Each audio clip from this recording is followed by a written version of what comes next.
Bonjour. Bonjour très chers camarades. Oui, comment vous allez? On vous voit ici bien habillé en tenue de PPRD et vous dites que vous refusez le troisième mandat au président de la République. Mais pourquoi vous refusez le troisième mandat?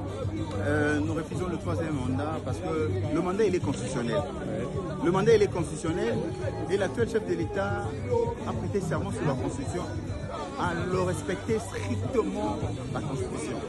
Et la Constitution donne un mandat une fois renouvelable. Je ne vois ni part dans la Constitution où on dit que le mandat est de 2 fois ou 3 fois ou 4 fois. Le mandat est une fois, une seule fois renouvelable. Mais pourquoi vous avez peur? Parce que dernièrement, lors de son point de presse, il avait dit que voilà, si le peuple n'est pas demandeur du troisième mandat, mais si le peuple le veut, il peut accepter.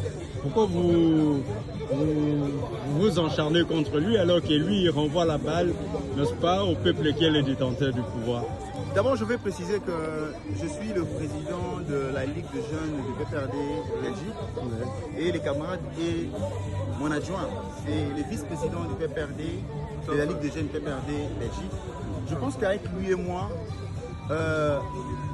étant congolais, cette question-là, si nous devons le réfléchir, l'initiative même que si le Congolais me demande, d'où vient l'idée que le Congolais me demande? Parce que le Congolais ne peut pas le demander. Parce que c'est la Constitution qui lui demande. La Constitution lui a donné un mandat renouvelable. C'est un droit, c'est le droit pour le Congolais en fait de l'élire une fois et on a renouvelé le mandat. Mais je ne vois pas où est-ce qu'il faut demander que le Congolais peut me demander. Même l'idée en fait. Moi je dis réfléchir, avoir cette idée-là que le Congolais peut. D'où vient cette idée? Mais pourquoi vous avez peur? Il faut le laisser seulement consulter le peuple et que si le peuple décide de pouvoir... Oui, je pense que c'est important ce que vous dites là. Moi, je vais poser une seule question. Je vais poser une seule question. Pourquoi pas demander le peuple lors du premier mandat? Pourquoi pas avoir l'idée de refuser la Constitution au premier mandat, en 2019, quand il a été élu? Pourquoi il n'a pas demandé la volonté du peuple au premier mandat? Pourquoi attendre les seconds mandats pour demander la volonté du peuple? Vous allez comprendre que c'est la tricherie.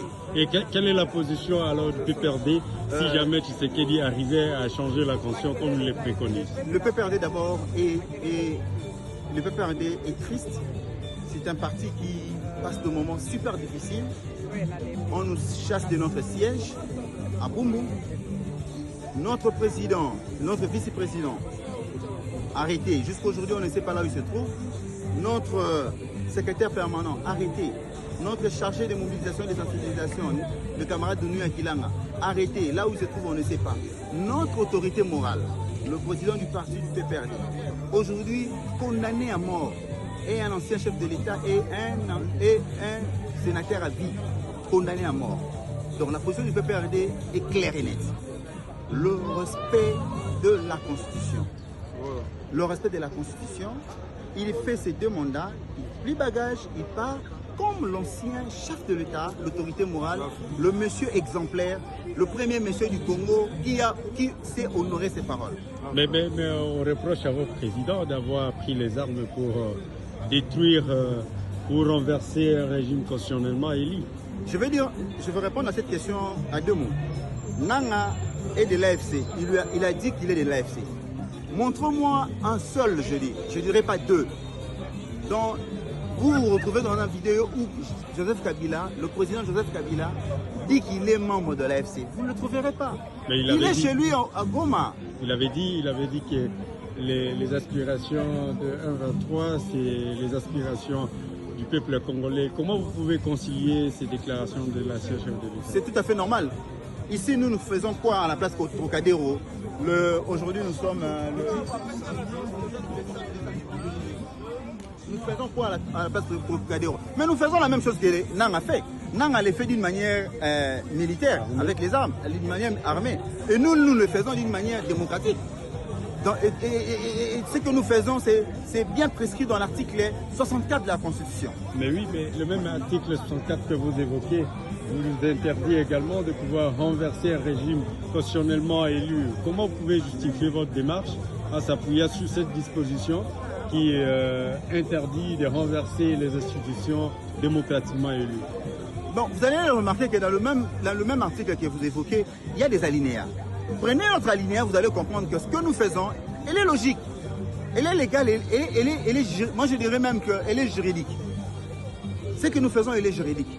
Et ce que les nains font aussi, c'est juridique. Parce que personne... Ils prennent les armes pour renverser... Mais ils ont pris les armes pourquoi? Moi, je ne soutiens pas le FCM 23. Je ne le soutiens pas. Je condamne parce que nos frères congolais sont en train de mourir à Goma et à Bukavu. Mais ils meurent pourquoi? Ils meurent parce que aujourd'hui, si Félix dit seulement qu'il va respecter la Constitution, il n'y aura pas révision de la Constitution. Si Félix Tshisekedi dit seulement qu'il n'y aura pas troisième mandat, mais c'est fini, tout le monde laisse. Parce qu'à quoi ça sera encore raison d'autre? Je ne sais pas si le vice-président a quelque chose à dire. Je suis bien d'accord avec le président de Règle des Jeunes. C'est exactement ça. Si aujourd'hui il se présentait devant la nation et faisait ces déclarations-là, bah, je ne vois pas les raisons qui nous amèneraient à faire encore tout ce que nous faisons là, comme des manifestations et autres. Voilà. Merci le président.